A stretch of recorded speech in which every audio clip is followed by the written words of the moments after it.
Hello everybody, this is Owen Turner from United by Design for York Design Week and the Sunday sessions with Bright Young Things. We are speaking to Joe Gilmore from Qubik. Joe's a graphic designer and lecturer for University of Leeds. And Joe's kindly agreed to talk to us about his practice. Yeah, I just want to say hello to Joe and welcome you today, Joe. How are you doing? Good, thanks. Yeah, thanks, Alan. Good. So this is one of our pre-records. So yeah, Joe is going to give us about an hour or so to talk through his presentation, and then we'll have a Q&A. So we're now on record, Joe, so please crack on. Okay, thanks, Owen.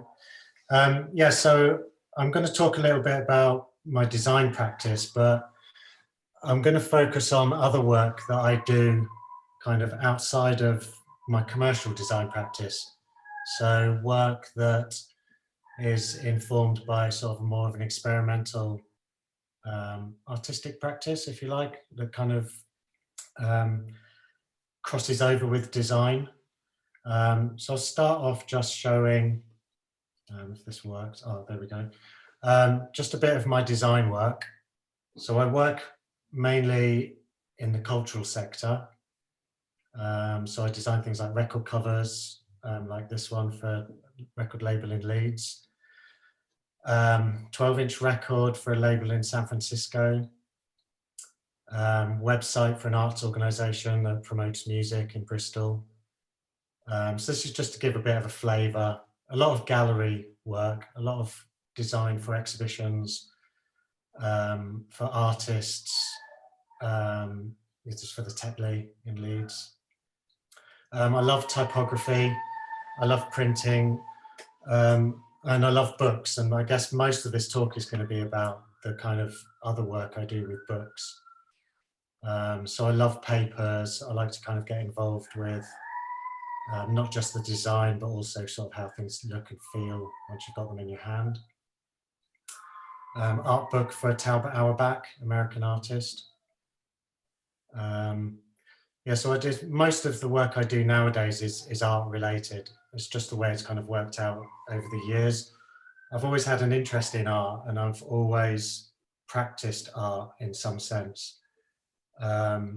And so I understand contemporary art, and I think that's helped gain clients, and as work has just snowballed, and I've just ended up doing lots of art books, which is something I really love. So yeah, here's just some examples of those. Different galleries, some of them in the UK, some abroad. You might hear my daughter crying in the background. That's no problem, don't worry. Yeah, so books about paintings, exhibitions. This one's from Los Angeles. You know, and although the art book is sort of fairly limited in its scope in some ways, I just love the fact that you can work within those kind of constraints and just create like books based on ideas, play with printing, play with layout, work with like great photographers. And, you know, I just love art books. So I just, you know, nothing makes me happier than having a new art book, basically. So getting to design them is really great. So this is the last one I was going to show you. And this one, I think, is maybe quite important because it kind of shows kind of my interest in design and books. Because for this exhibition took place in Los Angeles in 2010. And it was a group show curated by Mary Manning, who's an artist in America. And she asked all of the artists involved in the exhibition to submit some found images from the internet. And the book was just these found images kind of laid out in sort of an interesting way with no other explanation really. And when it came to the cover, it was kind of this problem which you always have with group exhibitions of whose work do we put on the cover? You know, we don't want to you know, foreground one person over another, and there were just all these images. And I just had this idea to put all of the images on the recto pages, all on the cover exactly where they are on their pages. And then on the back cover, these are all of the pictures that are on the left-hand pages, superimposed where they are on the pages over the top of each other. And I like that kind of, the way that you can use design as a way of kind of thinking through a problem, or a way of kind of visualizing something unusual. Yeah, so that book was quite key for me, because it was sort of, you know, I like the effect and I like this kind of approach. So I guess around, I don't know, shortly around after that, around 2015, I became interested in the artist book. This idea that you could use a book as a kind of vehicle to kind of explore usually some sort of artistic idea, but also, you know, I think we're quite used to now as graphic designers, you know, going to places like Village Books in Leeds and picking up zines and things by illustrators, and, you know, experimental books by photographers and all that kind of thing. So there's this wonderful overlap, I think, between, you know, like what essentially is an art practice or a self-promotion practice and graphic design. And I felt like this would be a really nice area for me to kind of get more involved in, because it's a way of, I think that kind of practice where you're doing your own work that's not client-led can lead you to doing projects or trying out ideas that you wouldn't otherwise have done. So these are by Dieter Roth, or Roth, who's I believe he's Swiss artist. So he photocopies the Daily Mirror, really sort of high resolution, and makes these books out of that. And this is a book that's inspired by Dieter Roth by another artist called Kristen Müller, where he finds magazines at flea markets in Berlin and die cuts holes in the pages, and then rebinds all these pages together to form these kind of wonderful books. And what I like about these, and particularly Dieter Roth's work, is this approach to the book as a kind of purely experimental playground to try out all sorts of ideas and essentially question what a book is. You know, and I think a lot of what I do with these projects, which I'll show you now, they're kind of like this kind of investigation into what a book is, or how a book works, or how it might work if we did it differently. So they're all, yeah, kind of within that realm of book arts. So this is the first one I did. So this is from 2010, and it's published by Catalogue Library, who are based in Leeds, publish books and zines and magazines and stuff like that. And this is a 2-color risograph print book. It's between A5 and A4. And the idea I had with this book was that normally a page in a book is kind of a distinct kind of fixed area on which the content sits in the middle usually. And I kind of had this idea that what if you could suggest that there was another way of reading a book. You know, if you read a novel that, I forget what they're called, but it has like branching stories, you could imagine being sent to a different page in a book. You know, go to page 52 now, or 23 or something. So this book, I kind of just had this idea that the edges of the paper could be kind of like connected to other surfaces in the book. So I used these found images online, and the images themselves aren't particularly that important. I mean, I curated them and chose them, but what I was more interested in with this book is the layout game, which is kind of like a system. So for example, the top half of this picture down here, can you see my mouse there? Yeah.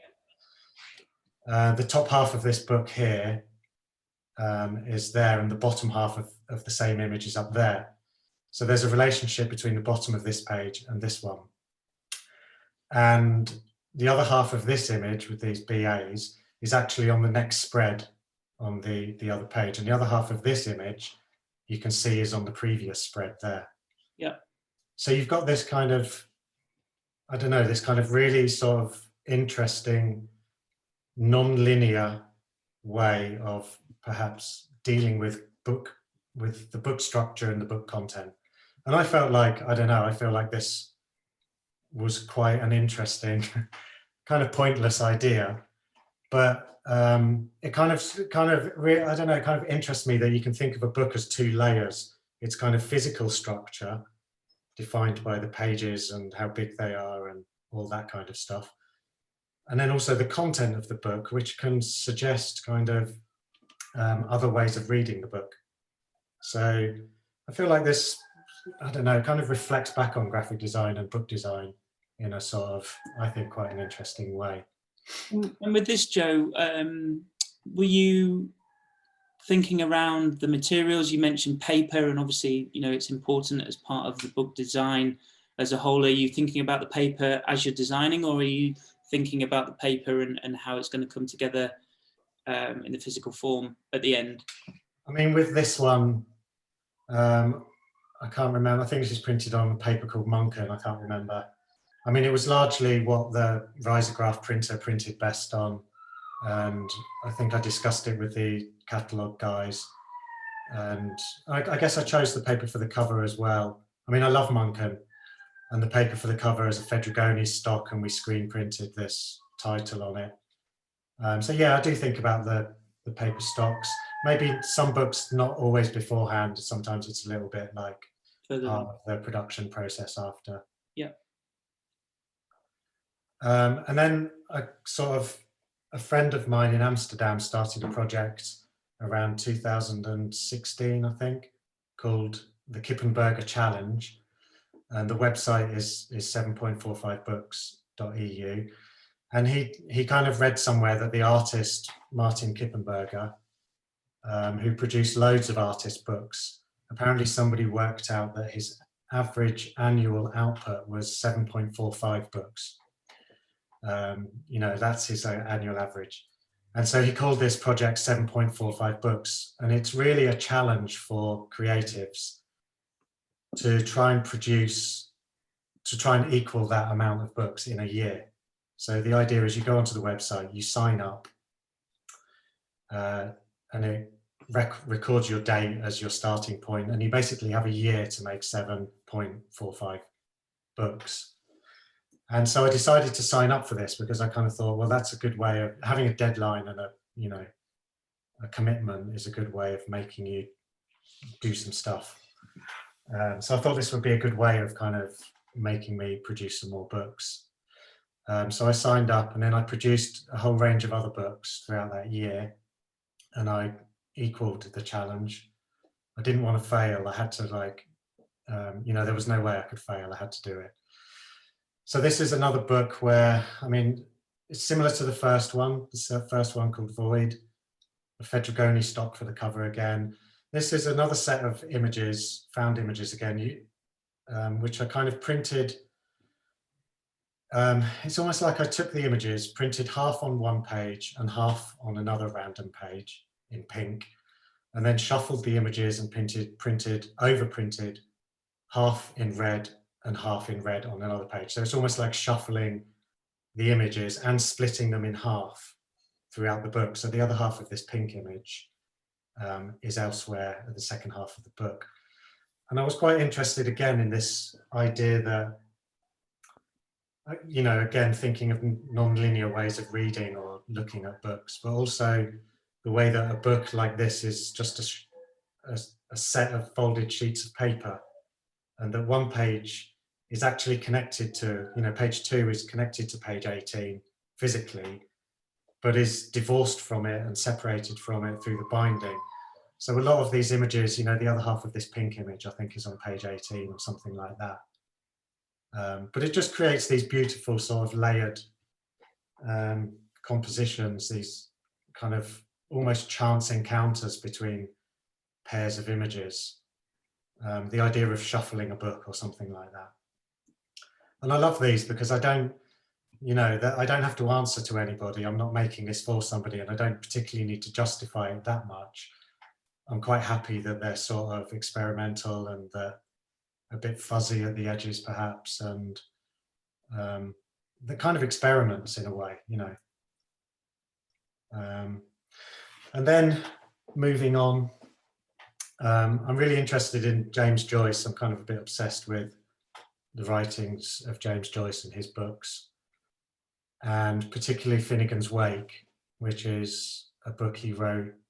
He took 17 years to write, and if you look at it, here's a page from it, a random page. It's kind of I think it's one of the most complex books in the English language. It's just the whole thing is like this, and that really intrigued me as to why somebody would spend 17 years writing what looks like gobbledygook or nonsense. And so I'm kind of a bit obsessed with this book, and I also love the way that some of it is typeset. So some of the chapters are typeset like this. So it also ventures not only from this kind of weird language, but into sort of strange ways of representing, novels or text or fiction or a narrative. And one of the key things about this book is it's circular. So the first line of the first chapter begins with a lowercase letter. And the last line of the book doesn't end with a full stop, it ends mid-sentence. And so you've got about 630 pages of this kind of stream of complex nonsense literature, which when you get to the end, it goes back to the beginning. Wow. So the idea is that you're supposed to never kind of finish reading this book. And I think that's really profound. That's kind of, if you think about it, that is quite crazy.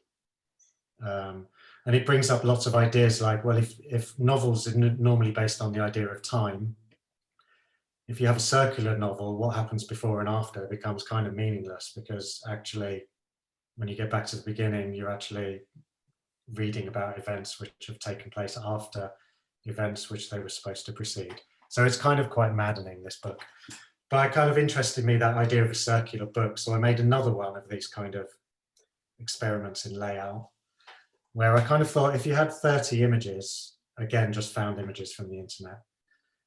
And if you imagine that a book space, like let's say a 20-page book, if you laid all the pages out end to end, it might take up, 30 foot or something, So it has a kind of physical horizontal space, a book. And if you took 30 images and you just kind of fitted them into that space side by side, so if you just compress the size of each image so that it fits into the full width of the book, you get this kind of this composition where the images wrap over the pages. So that's from the previous page. I've missed out some pages here. Oh, there's a couple of rude pictures. But the pictures just carry on next to each other, the exact size they were as I found them and dropped them into InDesign. And I've just resized them all so that when you get to the back of the book, I'm not sure if you can see that top image, but the last image ends here. So the idea there is this kind of strange idea that thinking about the book space again as one physical sort of structure, and then its content, which in this case is 30 images, that you kind of make them fit and you ignore the pages, for example. These images kind of, normally in books, an image kind of sits on a page, and the page kind of defines that. Here the images ignore the page structure and just kind of roll on their way through the book. So again, another sort of like mildly interesting experiment with kind of this way of thinking about, and I've used this layout, I did this and I kind of thought it was quite cool in a way to kind of unusually position all of the pictures along the top edge of the page. And it's doing things like this that I've actually used in subsequent designs. I've kind of thought, I've done books this year where I did a book for an architect this year, and I employed a similar sort of strategy, because a lot of design is just a sort of, it's the rules that the designer invents. It's a process, it's a system. And the great thing about having the experience of doing design for like 20 years or so, is that you start feeling confident about those rules. So you can just, you know, you can invent your own, and as long as they're tight and they work for the particular job, then, you know, it's really great. How do you find that on a day-to-day basis, Joe, going from kind of potentially some of those more commercial rigidity processes, boundaries, to your more experimental stuff, and opening up your practice further in your own time? Is it something that you find quite easy? Well, I think with a lot of this stuff, I just have to find time to do it. And normally, if I'm teaching at Leeds, normally when I'm traveling in, I might work on these projects on my laptop, just because I just sort of feel like sometimes I just have ideas and I have a text file and I just write down my ideas when I have them. And then when I get time, I do them. I haven't had so much time recently. So some of these things always get put on the back burner of other things, you know. But I do feel like this really frees me up, and it really does help my design practice, I think, you know. Yeah. And it kind of teaches me about design, because I feel like I'm investigating outside of just, you know, doing commercial work. So here's another one, for example, where in this one, the rule is that the images are just positioned by their corners. And I kind of tried to think about, well, what happens when an image hits the corner of a page like this? And so in this case, I kind of had them, if it goes off the bottom, it appears at the top. And if it goes off the right, it also appears on the next page somehow. So it kind of carries on to here, and then that guy appears up here again, and then carries on again. So it's kind of a bit like a spiral, this one, like a helix or something. And again, it was just an idea I had on the bus, basically. And then this was another project as part of this 7.45 books. I'm not sure how we're doing for time, by the way. It's okay, keep going, Joe, it's fine. Where I had some sugar paper lying around my studio, and I'd left a book on one of them, and the sun had bleached the paper and left this impression of the book. And I just felt that was a really kind of almost like a poetic image, because it is an image. It's almost like the fundamentals of printing, you know, but without using any ink or print systems. It's the sun, and it's the impression of a book. And so I made about, I can't remember how many, about 30 or 40 of these on different colour sugar paper, and they're all books about James Joyce. And I kind of just bound them together as this sort of a book about the absence of other books. So it's kind of like this idea that, you know, we're all surrounded by books. I can see loads in the background there behind you. And, you know, they're all there, and we lose them when we pass them on, and they somehow become part of our consciousness and our learning and our culture. And so I called it the 0 point of sculpture, because a book is a physical object, and this one has gone. And I don't know, it's kind of like the 0 point of sculpture is having no sculpture at all, or something, that kind of idea. And then moving on, I might really have to speed up a bit. Actually, maybe we're doing okay. We're nearly halfway through. Going back to Joyce again, Joyce, in his book Finnegan's Wake, employs these kind of typographic characters, which you can see down here, and he calls them sigla, S-I-G-L-A, and they appear throughout the text. They sometimes appear within the text. There's quite a few of them. That's just a few. And after reading this book for years, I kind of suddenly realized that these were actually really interesting as typographic letter forms, or kind of typographic glyphs, that the meaning of which is kind of slightly ambiguous. And I kind of thought that was really interesting, that as a novelist, Joyce had kind of invented his own typography or language, not only within the English language, such as you can see above, but also right down to the alphabet, these kind of hieroglyphic, alphabetic sort of characters. And so I kind of decided to make a book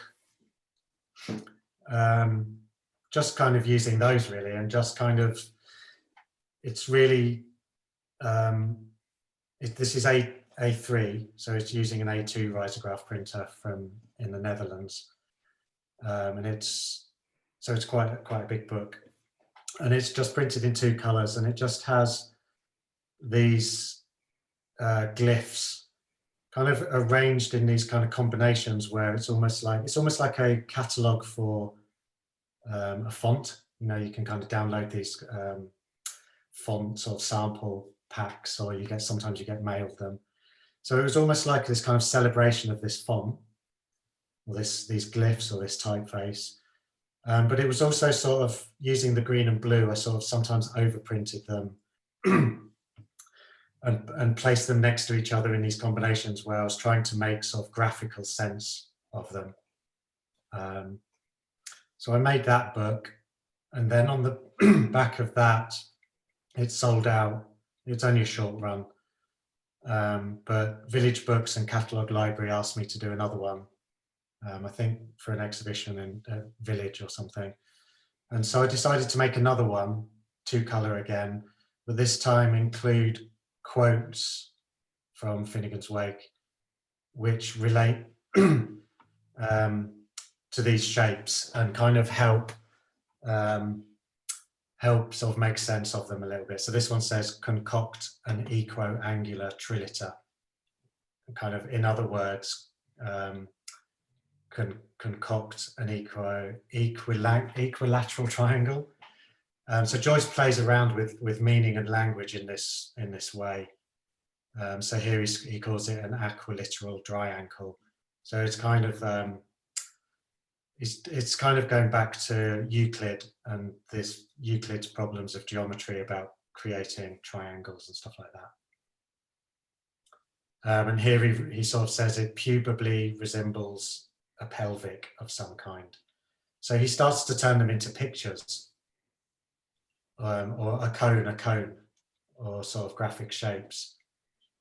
So it's really interesting how these glyphs are somewhere, they exist somewhere between letter form, alphabetic letter form, image, like hieroglyph, where he says it looks like a pelvis. So like image and text and language and, you know, typography and image. So I think they're really interesting, and the kind of, you know, these books just come out of that. Interest in sort of Joyce typography and letter forms and language, if you like. Is this still available to purchase, Joe? Is it something that, you know, is still available? No, I don't know, Village might have some left, but I don't think so. I think maybe we did like 75 copies or 100 copies or something. And they're hand sewn, you can see the thread sewn. They're really beautifully made, like catalogue printed and bound them. Really, you know, I love the stuff they do, really good attention to detail. So it was a lovely little handmade book, you know, with a really nice paper too. I can't remember what the paper is, but it's probably not quite as translucent as it appears here. I think that's come out in the scanner. It's almost it almost looks like Bible paper, that kind of. Yeah, it is a little bit thicker than that. Yeah. So yeah, I mean, maybe we should do another edition of that. And then this 7.45 books thing, because it's called 7.45 books, which is quite funny if you think about it. Some people have tried to do 0.5 of a book. And if you can look at everybody's work on the website. And I just felt like, okay, yeah, it's going to be quite fun making 0.45 of a book. And so I kind of used the same principle as some of those earlier ones, where it's just some found images of sculptures from the British Library. And I've laid them out sort of in a similar way across the book. And then I overprinted, so I printed all of the book out. I only made a handful of copies of this. Printed out the book just on a digital copy with just the sculptures, and then printed 55% black ink over the top of, so I put the pages back through the printer, and I overprinted the black ink so you can kind of see the pictures through. So it was this idea of only, 0.45 of the book is visible. Yeah. So, quite a simple idea. And I liked how the reason I chose historical images from the British Library was this idea that history is kind of like this. We're left with these relics, and we really don't know, half the story, or maybe even more in a lot of cases. And we're just, history is kind of a construct, and we're kind of in the dark. It's kind of that idea. So that's why I chose those images. That's the back cover. And then I decided to do the challenge again, because you can do it every year if you want to. You can just sign up to do another one. And I felt that was quite fruitful. I kind of really enjoyed it. It kind of got me to do more stuff outside of my own practice. So I just signed up for another one. And then these are some of those books. I'll try and go through these a bit quicker. This was a workshop I ran at Leeds University with students to make some collages, like an illustration workshop using collage. And after the students had left, I was clearing up the studio, and I picked up a couple of magazines, and they looked exactly like this, where the pages had been ripped and torn and cut. And I actually felt like there's a found beauty in that. Like, I love that composition. I mean, I couldn't have done something better had I purposefully tried. And I just became fascinated by these magazines. They've just been cut up over a couple of years, because I've got a box of magazines that they use. And just the kind of interplay between the pages, it's just, I think, really interesting. So I just scanned it. I scanned some pages, like this one particularly. It's just magical, I think, how these arms for this sculpture and these kind of different pages are all intersecting in this kind of interesting way. You're so right. You're so right about that kind of accidental precision in terms of being able to put, both at university, I remember being tasked on similar kind of collage projects, but, you're so right, as that kind of commercial art and design, you probably couldn't nail it as well as this page. Yeah. And this, I'm sure most designers have had the experience of, a happy accident, something, you cut and paste. I do this all the time, where I paste something from one page of InDesign into another, and it appears not where I expected it to, and it suddenly just looks really amazing wherever it's landed, and you can exploit that. But I love this. I've done a couple of these where I just, they're kind of raw and messy, but I don't know, I just think there's a beauty in them as well that I really love. And then another person who I became really interested in is this artist, Ulysses Carrion, who's a Mexican artist who a lot of designers might have heard of. If you go to book fairs these days, Ulysses Carrion quite often is mentioned there, or there's books of his there. And he opened the first artist bookshop in Amsterdam in the 1970s, which was solely just artist books. And he had exhibitions there, and it was kind of a newly emerging sort of genre. And he made his own books, and his particular interest, he studied actually English at Leeds University, which I didn't find out till a couple of years ago. So it's a weird thing about this obscure Mexican artist who found himself in Europe studying English at Leeds University, and then goes on to be this kind of major person in the artist book and the world of artist books. And his big thing was this idea of rethinking what a book is and what language is. So he did all these things like deconstructing poetry and text. So he wrote these kind of concrete poems that are just based on rhythm. And I think sometimes he would take other texts and analyze their structure and make kind of new books based on those. And I don't know, I thought that was really interesting, how you could look at another text and derive something from it. So this book I made, again, going back to Finnegan's Wake, another, reference to that book. There's like hundreds of characters in Finnegan's Wake, and one of them is from all over history and literature. There's just teeming with characters. And one of them is Humpty Dumpty, that appears about 30 or 40 times throughout the text. And there's a book by a woman called Adeline Glasheen, where she makes like a telephone directory of all of the names in Finnegan's Wake. And I think what's interesting about that book is the only reason it exists is because of Finnegan's Wake. It's just this completely useless book. It's only a directory, an index of the names in Finnegan's Wake. And I love that idea that some books only exist because of other books. So part of my interest in this was, okay, so if you took Finnegan's Wake and you look at her book to determine which pages Humpty Dumpty appears, and then just photocopy those pages left and right. So right-hand pages, you can see here somewhere there's Humpty Dumpty. I can't remember where it is on this. Oh, there. Humpty Dumpty's here. And here, Humpty Hillhead, Tumpty Tum Toes. And if it's on a left-hand page, I photocopied it on the left. So I just photocopied my copy of Finnegan's Wake and made this book. And in a way, it's a portrait of another book, which I felt was quite interesting, to make a book which somehow is just an insight into another book. It just reveals something of the amount of times. It's ridiculous in a way, like Humpty Dumpty. I picked the most ridiculous character that I could think of.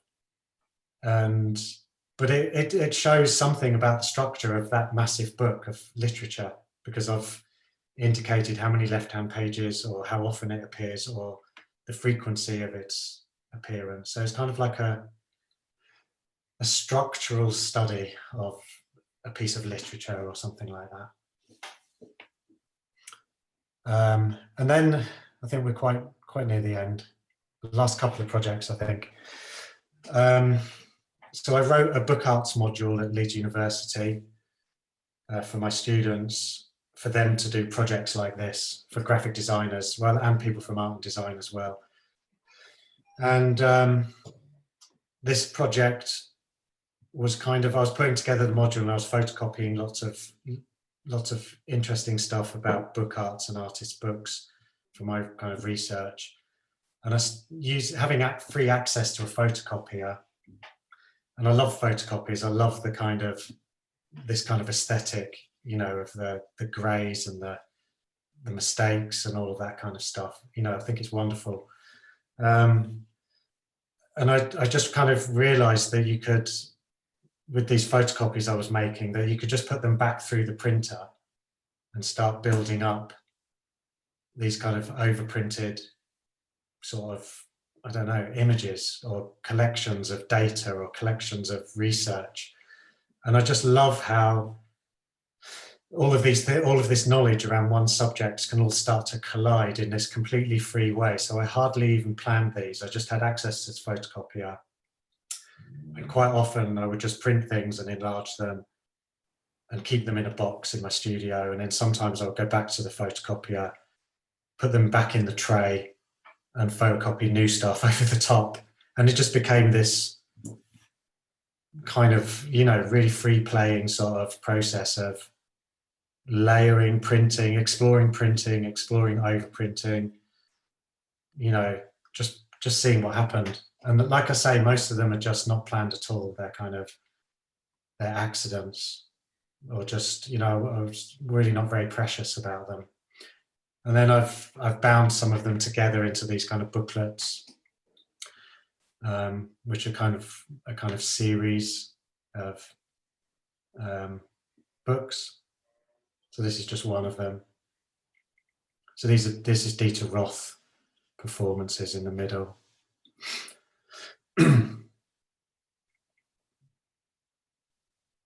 And then this is another book from NASA. These are just named after the letters of the Greek alphabet. And so the next one's called Beta, and I might just carry on. And for this one, I kind of realized that I remember realizing this in the middle of the night. I remember waking up and just thinking, oh, actually, it would be quite cool because if you use a photocopier to print, and if you're overprinting, you could use bits of white paper to mask out while you're copying as an extra sort of layer of the process.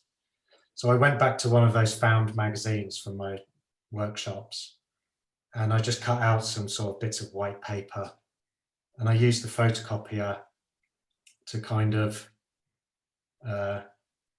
just photocopy random pages from this fashion magazine and overlay bits of white paper, and then do the same process again, and you get these like really amazing overlaid shapes where the white paper is creating the sort of negative shape and the overprinting is just all sort of coinciding in these kind of semi-chaotic, but I think quite beautiful ways. So again, it's kind of thinking about, I don't know, just process, you know, using a process, exploring photocopier as a tool, exploring, you know, printing or masking as a sort of way of thinking about design. So that's those. And then I tried the same thing with a comic, with the Beano. I think this is the Beano. It's either the Beano or Dandy. Kind of maybe less successful, but you know, I don't know. I think Dieter Roth does a lot of things with comics, which was the inspiration here. You still pick up some of the narrative though, don't you? In terms of those layers, you kind of start to create a new story or a new cartoon that runs a different journey, which is yeah, yeah. I don't think this one was really particularly that finished. I think I don't know. Like it would be interesting to explore zooming in on this a bit more, sort of, you know, how these lines and details, if they start to get really big, would start to create some really beautiful, but it's just one of those things I haven't got around to doing. But it's quite funny to use sort of such a lowbrow kind of source material in a comics. I think Dieter Roth is great for that because he used kind of excrement in his work, you know, like rabbit poo, and he made books with sausages and stuff like that, like packing book paper with sausage meat, just kind of really, I don't know, kind of like an anti-art kind of thing. There's a couple more projects actually. This was just another void book where I kind of took photographs of books on sculpture in the Henry Moore Art Gallery library. And I kind of guess this is just a one-color risograph, and I just kind of felt like it's interesting that books are three-dimensional objects. I think we kind of forget that, and how the page and the bending of the page and the coinciding of things within a book in a sort of sculptural way. I don't know, I was kind of just interested in that. So I just took some pictures of books on sculpture and was interested in, I don't know, I guess the kind of different representation of a book as a sculptural object, and the books are about sculptures. Perhaps not so interesting as the others, but I have some of those here on my desk, I found the other day for sale. So if anyone wants one, drop me an email. And then I think maybe this is the last section. I think, what time are we on? This came out of having a whole bunch of Moose magazine, which is an art magazine from Italy, in my studio. And I needed to clear some space, so I kind of thought I should probably just get rid of this big pile of magazines. I really like Moose magazine. It's an art magazine, but it's really well designed by a friend of mine in Italy. And I really love the ads in it. It's one of those magazines, if you ever pick up Freeze, for example, the magazine, just from a graphic design perspective, the ads for all the galleries, there's loads of them in there. There's like about half the magazine is ads. The ads are just amazing. The typography and the design, you know, they're worth getting just for that. And I was the same with Moose magazine. His full page ads are just, they're lovely. And before I threw these out, I kind of felt like I really like these for the ads. So I thought, well, I'll just tear the ads out. You know, I'll just keep them in a box and just keep some of the ads because I like them. And then I sort of realized I kind of had them sat around, and I folded a couple of them and made them into these little zines. So I just got like 8 of these ads, folded them in half and stapled them together with a kind of overprinted, this is a title which I printed, and a number. And I just felt like these were really funny in a way, because that whole idea again of folding a sheet of paper in a book and it somehow, it then becoming divorced from its other half, is kind of exploited in these, because here you've got half of a gallery ad clashing with the half of another gallery ad in this quite an interesting way. And it kind of creates these funny, almost like hybrid exhibitions. You know, some of them are better than others. Like I love that one. I mean, you know, that could be a design poster just in itself. And they look really nice if you sort of hold the books up this way. So these again are just a kind of, I don't know, they're kind of a bit of a playful project. I've got a box of them now where I make one, I put the cover through the printer and just print this title and the number of each one in the top. Yeah, I mean, you can see the designs are great, just these lovely typography. And I love number 5, that's great. Yeah, isn't that great? And like that combination of those two, that Sarah Lucas sculpture going into this kind of floral painting or something.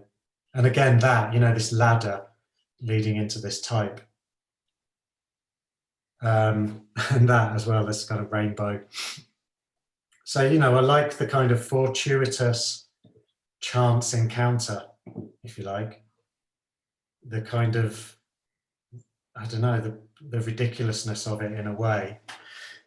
But also, I don't know, it kind of, for me, I'm just fascinated by books, and like, I think a lot of these projects just help me just really rethink what a book is, you know, or like, you know, like perhaps I'll use this in an art book project where you can sort of deal with sections of the book and how sort of the content, you know, appears on the other side of the section. You know, that would be a really cool commercial book.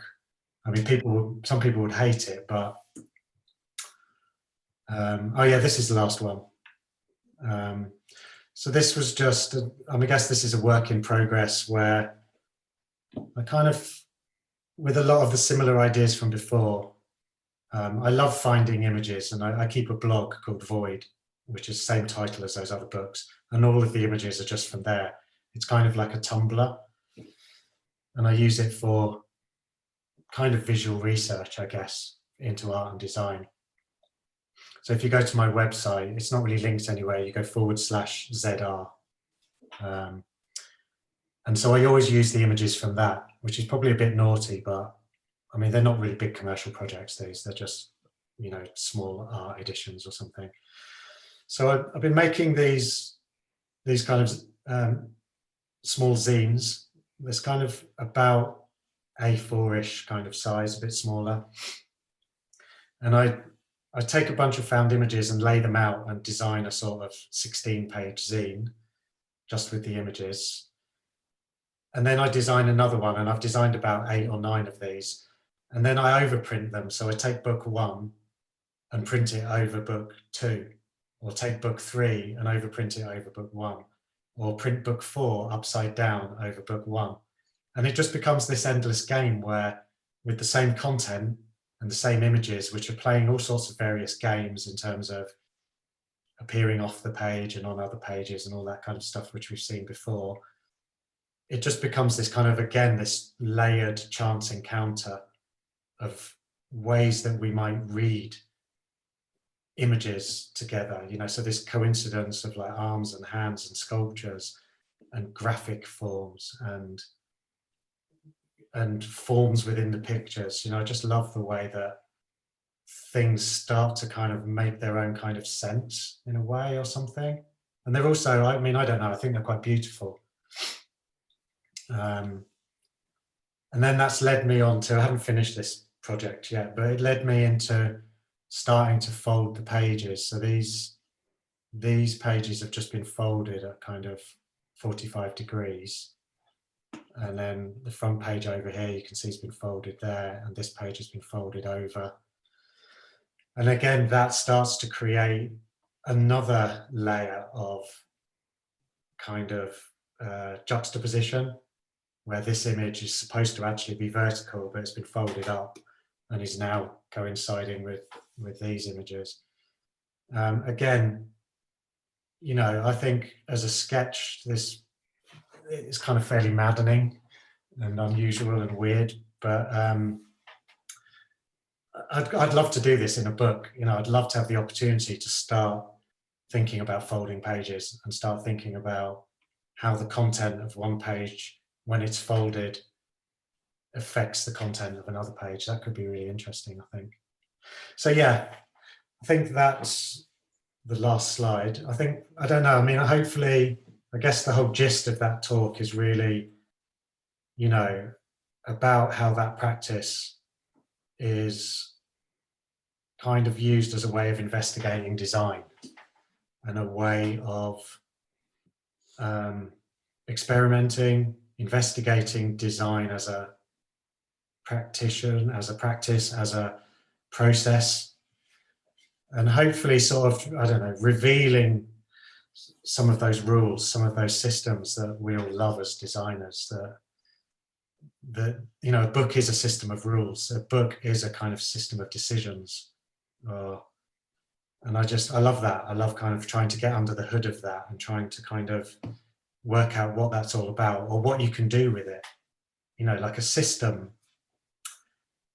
you know, it could be anything, you know, like people like John Cage or, you know, the composer from the 60s and 70s, you know, used dice to compose music. And I love the arts for that, because there is this whole, you know,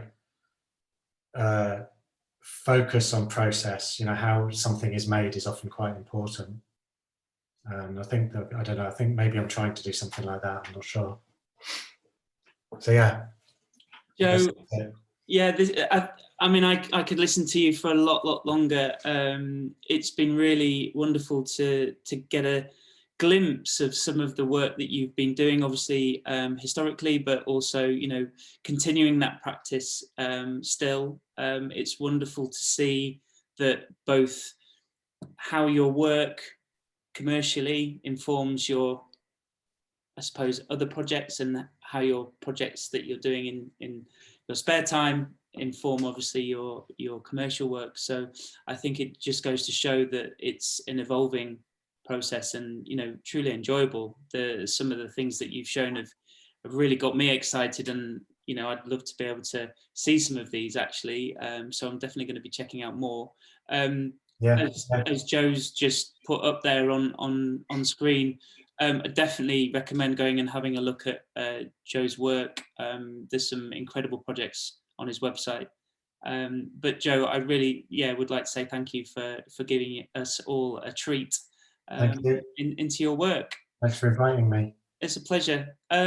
Just to wrap things up, we've asked every single person who's spoken on the Sunday sessions to answer a few quick questions. I hope you don't mind just giving us a little bit more time. No. I have given you a little bit of an insight with these questions, so you might have thought about them already. But some of them I'm not sure how to answer actually. Yeah, no, it's not a problem. It's not to put you on the spot, but it would be good just to get your thoughts on it. So we've got the themes running through this year's Design Week, and to start with, we're going to go with activist. Do you see yourself as an activist? If so, what is the one thing that you would like to change? I mean, yeah, I mean, when I saw that question, I was like, I don't really think of myself as an activist. I mean, I've got quite strong political views, and there's lots about the world I hate at the moment. You know, the what do you call it, popularist, you know, rhetoric, which is just everywhere. It's just, you know, it's so sad to see, and the environment and ecology and all that kind of stuff is just really worrying. So all of that stuff worries me, and of course, I care a lot about. You know, I'm not really an activist in that sense. I try to do my little bit, I guess. I'm probably more of a cultural activist, maybe, you know, with my little corner of, you know, maybe an activist within graphic design or books or something. But yeah, but I do feel strongly about lots of stuff. Yeah, I think that's a good answer. I think a lot of us are like that, probably. And it's a big question, isn't it? It's one of those things that where do you start and where do you end? Yeah. So yeah, that's good. Play. Play is shown to release endorphins, improve brain functionality, and stimulate creativity. But there is often a misconception that play is only for children as part of growing up. But how do you play? Probably a bit sad. I kind of do make projects like the ones you've just seen. Like, I don't know, I one of my favorite things is graphic design. You know, I couldn't be more happy doing something that I really love. And luckily, I'm in a position where I design things I like, you know, like art books. I guess if I was designing things I didn't like, I wouldn't be so happy. But I guess I do other things too. I make music. So I do other sort of art related things, creative things. I've got a daughter, so I play with her or do things with her. I draw. I like drawing. These are all sort of creative things, aren't they? But I grew up studying illustration, and we were taught how to draw at Cambridge College of Arts and Technology. And I've always had this interest and joy of just, I don't really show much of it, but I like drawing people and landscapes and stuff just in a sketchbook. So I've quite often got a sketchbook with me. I enjoy that. Great stuff. Rewild. How do you like to rewild and reconnect with nature and the green space around you? Probably the obvious things like go for walks in the park. The Roundtree Parks in York is not far from here. Got an allotment. We've just got an allotment, so that's a bit of green space. Which get your hands dirty.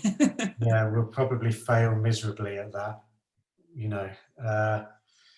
But yeah, allotment, just getting out for walks and stuff like that. I think, you know, I love going out into the country. I love camping.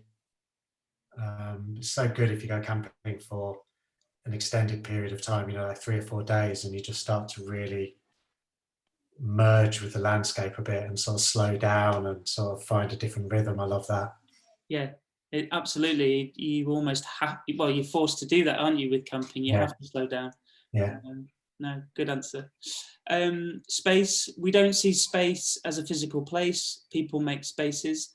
What spaces have you created this year, and what space have you found makes you happiest?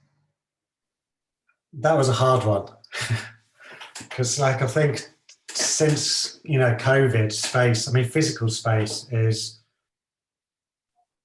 you know, it's weird because physical space is suddenly just home, or, you know, and our house is quite small, and yeah, physical space is a problem. Other spaces, I mean, I don't know, I spend a lot of my time working online, and I guess I've got digital spaces and friends and sort of things that are going on where I've got collaborations online with music and with just friends, I guess, like those kind of online communities. So I don't know if that answers the question, but something like that. No, I think it does. I think absolutely we kind of rely on technology, but also people forget that it is a space that you can do great things in and you know, collaborate and extend friendships, all sorts of things. So yeah, it's very valid. I never used to like Twitter very much. I found it a bit of a kind of, I don't know, a shouting gallery, and it's really, you know, opinionated, and I didn't really like that. I like Instagram just because it's quite subtle. It's just a kind of, if you're into imagery, I like that. But I guess I've got a little bit more into Twitter. It's nice to just sort of hear from people and see what people are doing. I like that kind of community. Yeah, it's great. Yeah. Thank you. Trust. What do you trust in? Friends. I think, you know, I think with everything, like I said, everything's going on in the world that's so depressing. You can trust and rely on your family and friends, I think, hopefully. I mean, I can, and like, it's just good to know that there are good people out there still doing good things, who still care and haven't got horrible opinions on things or, you know, hurtful views on, you know, the way things are. So, yeah, so I mean, trust in other people and friendships, I think, for me, is a big thing. Lovely. You know, got lots of friends in America who I don't, some of whom I've never met, and some who I just know online and I only see once every 5 years. But just staying in touch online is just, I don't know, it's just so nice having that kind of closeness in a way that's not really close, but it's something. Yeah. Yeah, network is important, isn't it? And having that, being able to tap into certain people at the right time for you, and like you say, that trust and ability, and making sure that you know that those people are there for you. It is important. Yeah. And then finally, share. October the 10th was Mental Health Awareness Day, and we've seen a lot of campaigns around keeping the conversation going this year. This year has been very isolating for many people. Have you had to learn new ways of sharing and opening up? Yeah, that was a hard one. I don't know. I mean, I guess like being at home and being sort of in lockdown and stuff obviously has its pressures that puts you under because you're in the same house with the same people 24/7. So yeah, I guess there are sort of some things you've had to learn about your own, you know, annoying habits. I guess that might be, you know, like my taste in music, for example, is not to everyone's taste in music. So yeah, you kind of realize that space becomes more of a shared thing, and the way we are becomes more of a shared experience. So possibly, I mean, it's hard to put my finger on any examples, but yeah, I think it definitely has an impact. Yeah.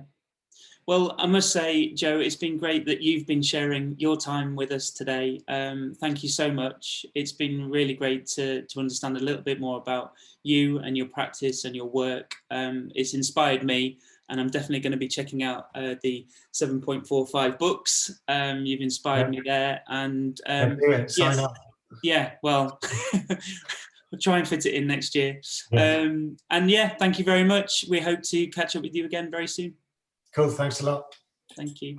Thank you.